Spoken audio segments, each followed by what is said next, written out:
We're back at the whiteboards because I want to walk you through some of the details about the Safe Streets program that we know and some of the details that we still don't know.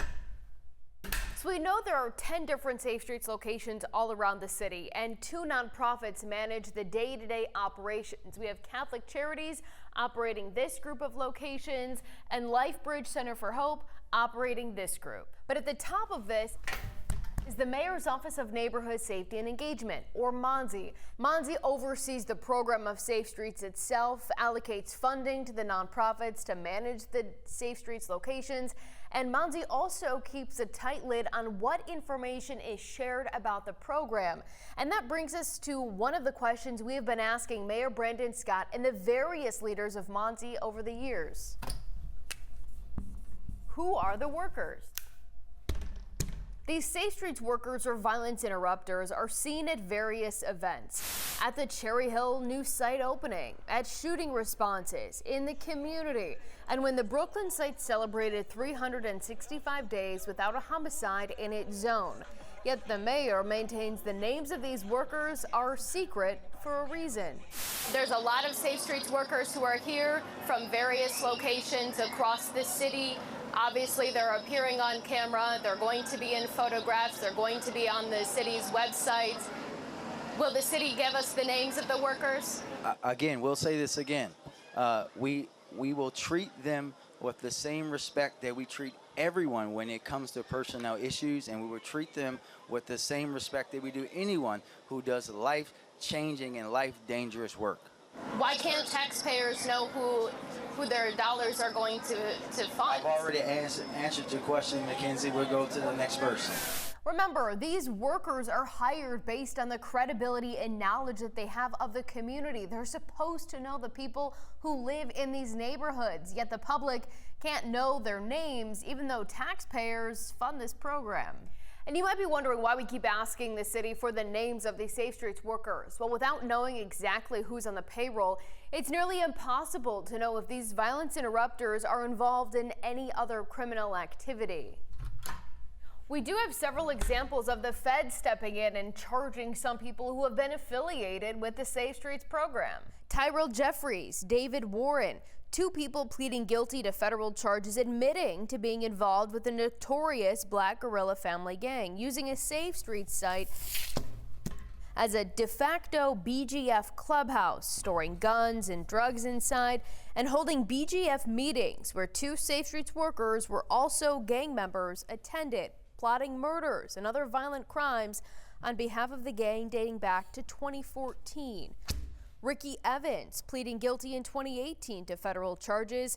Investigators claim Evans was a high-ranking BGF member while working at Safe Streets. Now, when it comes to the actual hiring process, here's what we know about the screening.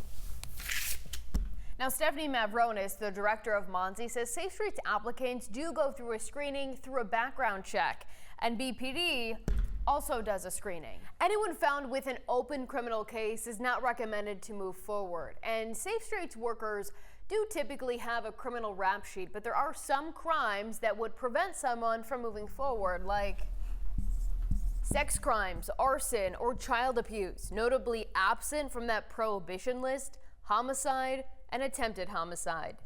Another example as to why it's important for the public to have some of this information, in October of 2023, the FBI came knocking here at the Bel Air Edison Safe Streets location, executing a search warrant for an investigation that has yet to become public. And at the time, LifeBridge Health told us any employee facing criminal charges will be put on leave without pay and may be terminated from employment pending adjudication. Now, LifeBridge Health also says that once people are employed, they do monthly background checks. But again, without the names of these employees, it's difficult for the public to know if that's really happening. This last summer, there was a string of shootings in the Sandtown and Penn North Safe Streets locations that left a current and a former Safe Streets employee dead. And only from tips from people at home like you were we able to connect the dots that these victims were actually connected to Safe Streets. Now, a hallmark measure of success of the Safe Streets programs is the number of mediations that all of these workers are completed. Members of City Hall often point to that number as a sign of success. But Mayor Brendan Scott refuses to even show us a blank form that the Safe Streets workers use to track these interactions. Can the public see a blank form? I think the public should trust and know, just like they trust our police officers, that these lifesavers are out there doing their work. This is relevant because during the Brooklyn Day mass shooting, Baltimore's worst mass shooting in history, Safe Streets workers completed 5 mediations before the gunfire erupted. But the details of what those conflicts were remain private. There's still questions about what exactly unfolded in that. Will the public ever see the details of those mediations completed? The same way we don't ask undercover police officers to give out their information, we are not going to do that with our violence intervention workers. Just because some sections of the media determine that they want to make Safe Streets this focus and sometimes make Safe Streets this boogeyman, we are not going to compromise the people behind these lives, right? Because that's what we're asking them to do, as you heard from Bill earlier, to put their lives on the line.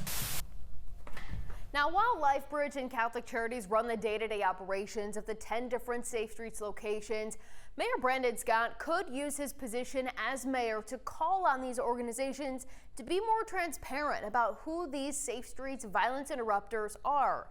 And if you have any tips about the Safe Streets program that you think I need to know, you can send it to me directly. Here's my email at mbfrost@sbgtv.com. In the meantime, we'll continue to dig into the Safe Streets program. At the Accountability Desk, Mackenzie Frost, Fox 45 News.